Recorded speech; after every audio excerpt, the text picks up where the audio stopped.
Well, ladies and gentlemen, I want you to picture something. Do something for me if you would, folks. Walk to your kitchen sink, turn on the tap. Did water come out? Clean water?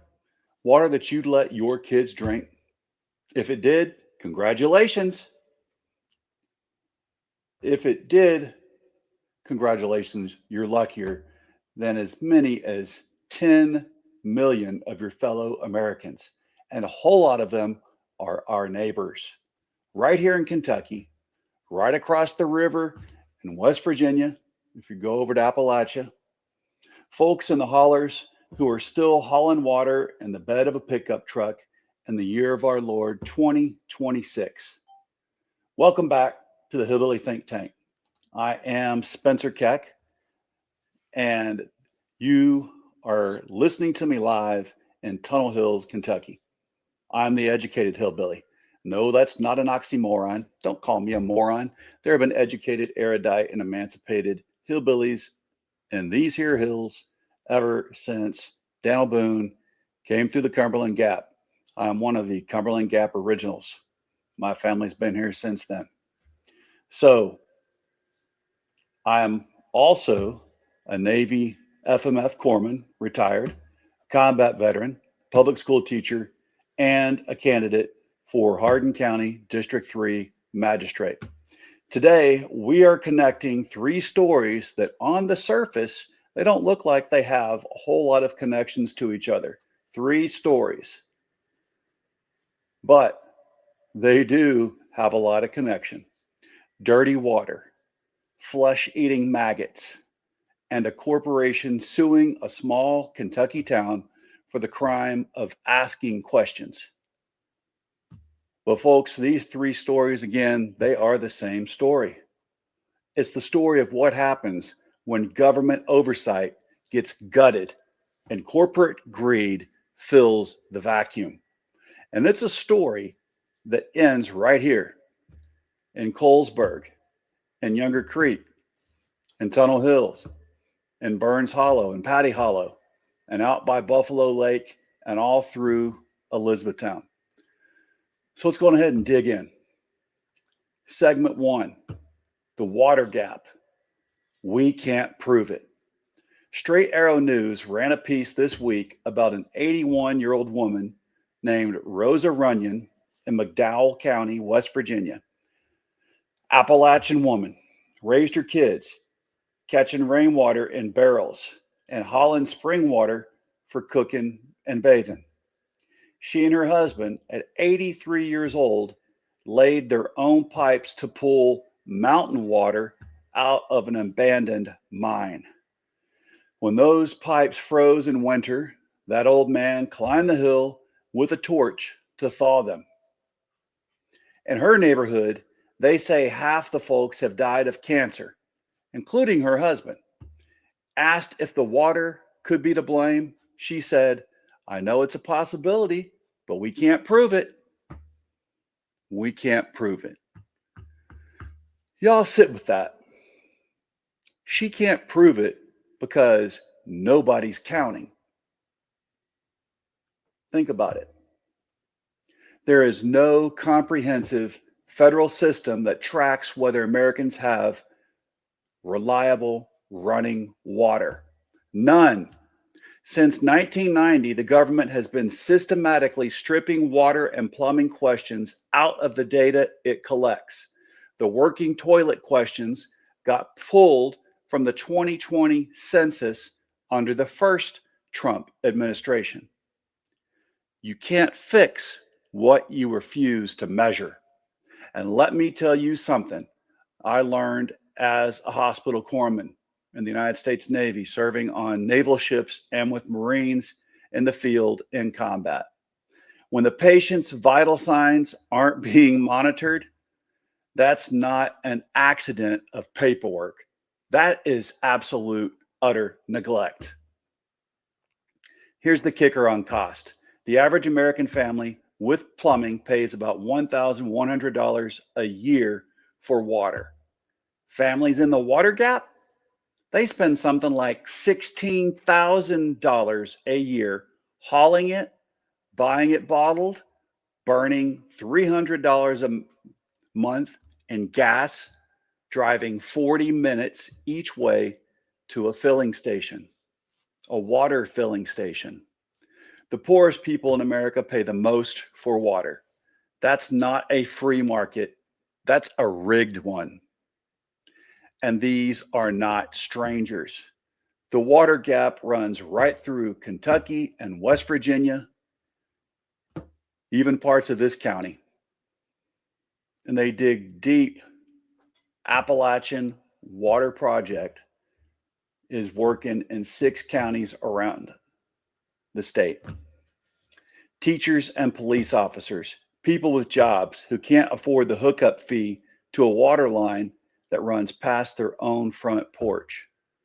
Remember when we electrified rural America in under 20 years? Government did that, not the market. The market looked at the haulers and said, not profitable. It took public investment and public oversight to wire up my papaw's land and your papaw's farm. Water deserves the same. Instead, we get a $1 trillion backlog of crumbling pipes and a government that quit counting the people it left behind. Now, that brings us to our next segment. Segment 2, the screwworm. When you fire the watchman. When you fire the watchman is something that we're going to be talking about a lot in this show. A warning of a potential outbreak of the New World screwworm after the Department of Agriculture confirmed 5 cases in the U.S. so far. It comes after the USDA confirmed the first case in more than half a century last week. The flesh-eating parasite had previously been eradicated in the U.S. The agency is now planning to spend about $750 million to build a facility in Texas that will produce sterile screwworms in hopes of pushing this pest out of the country. The facility will produce about 300 million insects weekly, but it won't be operational until next year at the earliest. The screwworm poses little risk to humans, but officials say it can be deadly for livestock and pets. Officials are warning of a... So, this is story number 2.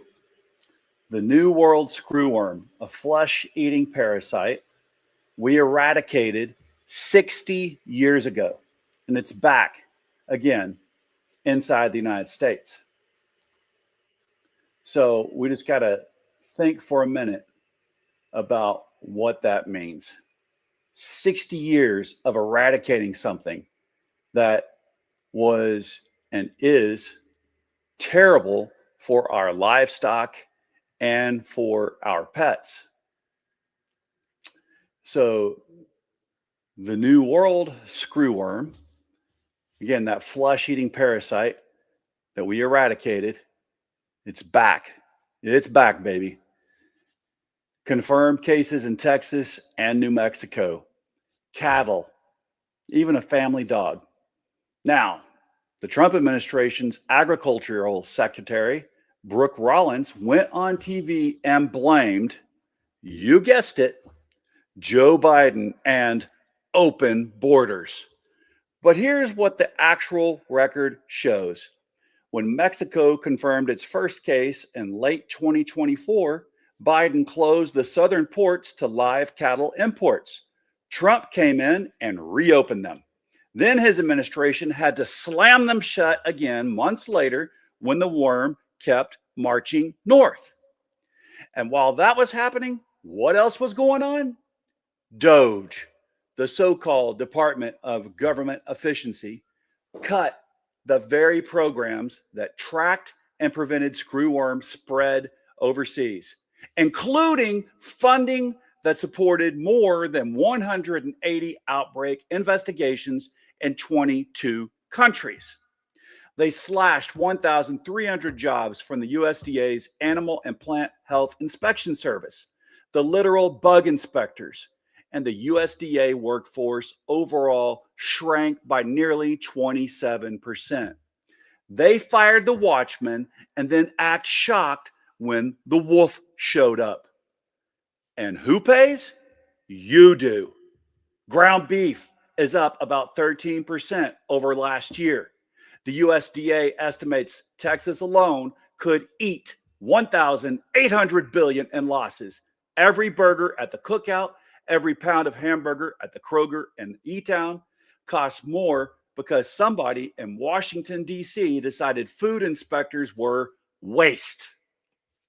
Folks, government efficiency, that's what let a flesh-eating parasite back into the country after 60 years. Well, it's not efficiency. It's malpractice. Trump promised to lower your grocery prices on day one. Instead, beef is at a record high. Inflation is back over 4%, and his administration is out here blaming the last guy for the maggots that are in the calf. Think about that. The life cycle of a screwworm is only about 45 days. It's been over 400 something days since Biden was in office, but they still want to blame Biden. Nope, not buying it myself. This brings us to segment 3, Cave City, Kentucky. A corporation sues a Kentucky town. So we're bringing it home, y'all. 45 minutes down the road on I-65 from where I sit right here in Cave City, Kentucky, right next door to Mammoth Cave, a company called Kentucky Industrial Alliance, LLC, wants to drop a data center on 380 acres of farmland on Doyle Avenue. The people of Cave City did exactly what democracy is supposed to do and what it's supposed to look like. Their elected council had public meetings and passed a 12-month moratorium, a pause, so they could study what a data center would mean for their water, their power bills, and their land. And what did the corporation do? It sued them. It sued Cave City. Imagine that. Being sued because you want to study the effects on your water, your power, and your land. Corporations. This corporation sued them. Sued the city, sued the council, sued the planning commission, demanded a judge declare the moratorium unlawful because they'd already invested millions. First hearing is July 20th at the Barron County Courthouse. Let me translate that for you. A for-profit real estate outfit is telling a small Kentucky town, your right to govern yourselves ends where our investment begins. Now, why should you care if you're here in Tunnel Hill or Burns Hollow? Because data centers are coming for Kentucky, folks, and they are thirsty and they are hungry. A big data center can drink millions of gallons of water a day for cooling, and it pulls as much electricity as a small city. Who pays for this? Well, we've talked about it here before.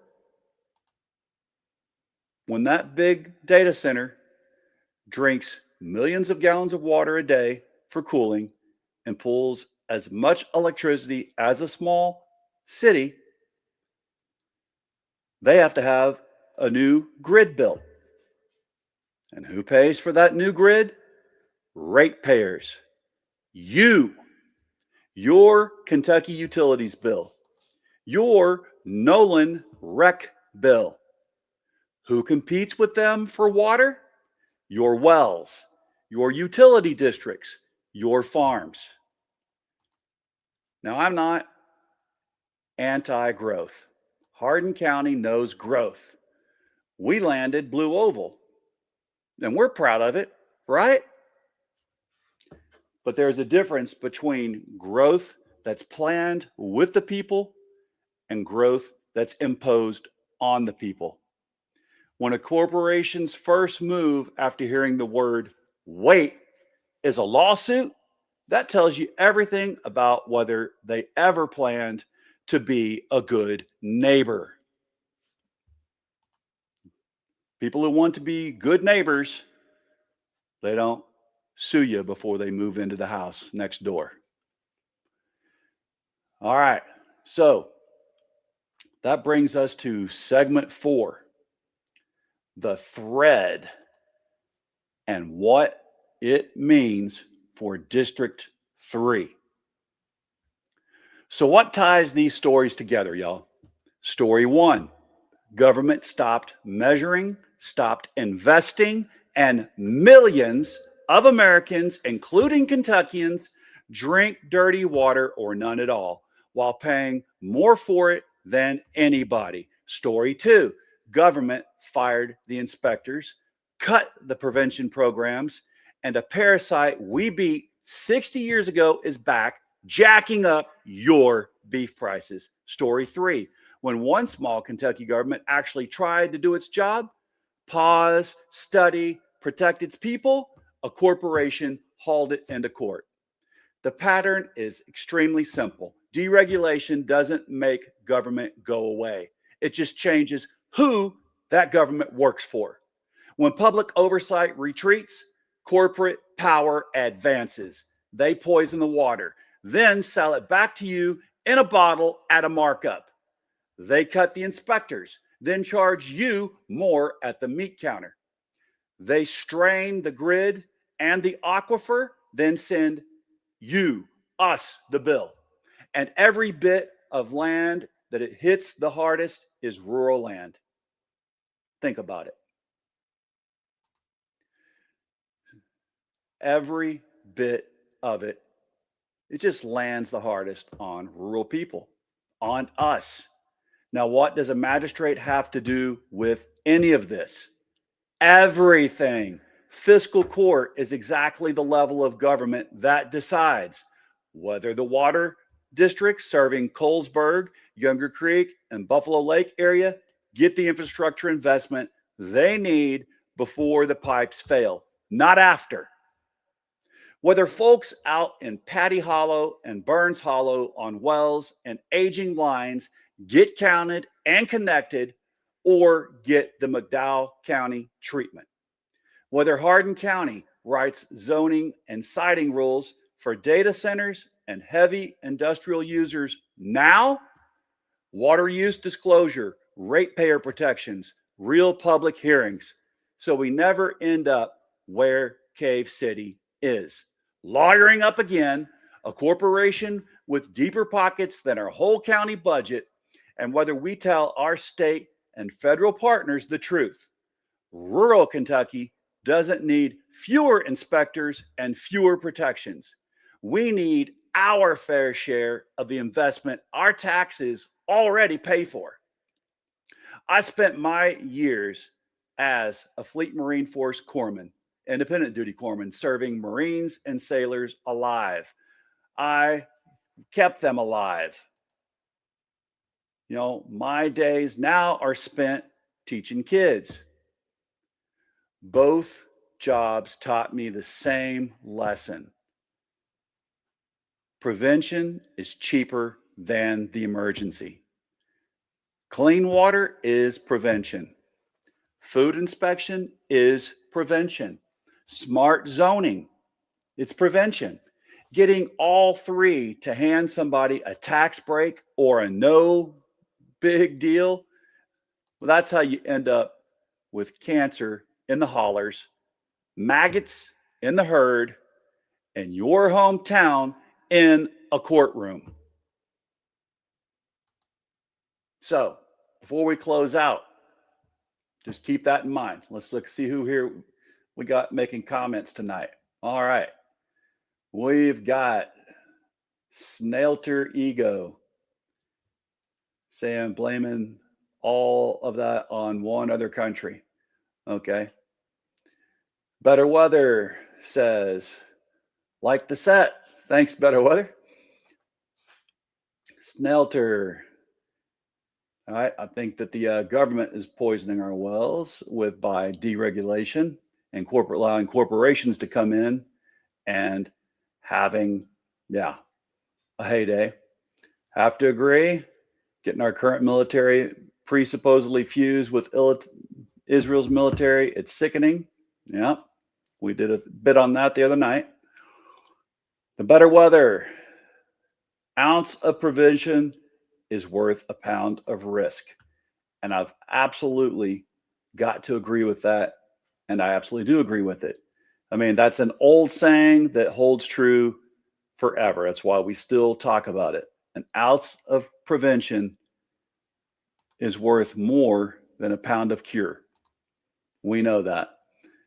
And if I didn't prevent the water on the Navy ships that I served on from being infected, that was a terrifying prospect. So that's what we're looking at. Who is going to keep our water safe? Who's going to make sure that our aquifers don't get dried up? Who is looking at that? Think about it. We're all on the same aquifer from Bowling Green up to here. There's one very long cave network that is a very large aquifer. All right, y'all. So, in closing, Trump promised cheaper groceries. Beef is at record highs. We know this. And we're living with it day in, day out. There's no denying it. We also know the cheaper groceries aren't here when beef's at the record high. He promised to fight for the forgotten man. The forgotten man is hauling water in a pickup. He promised to drain that swamp. Instead, his people drained the agencies that protect you, and they left the swamp to the corporations. I don't care if you've got a Trump sign in your yard or a Bashir sticker on your pickup truck. Ask yourself one very serious question. When the company comes to your road for your water, for your power, for your land, who do you want sitting in fiscal court? Somebody who's going to roll right over, or somebody who will read the fine print, demand the public hearing, and fight for you the way your government was supposed to? That's the job I'm asking District 3 to hire me for. So if you would, please like, share, subscribe, and talk to your neighbors. From Colesburg to E-Town, this is the Hillbilly Think Tank, where common sense meets the hard questions. I'm Spencer Keck. Doc out. Remember, everyone deployed. Have an awesome rest of the week.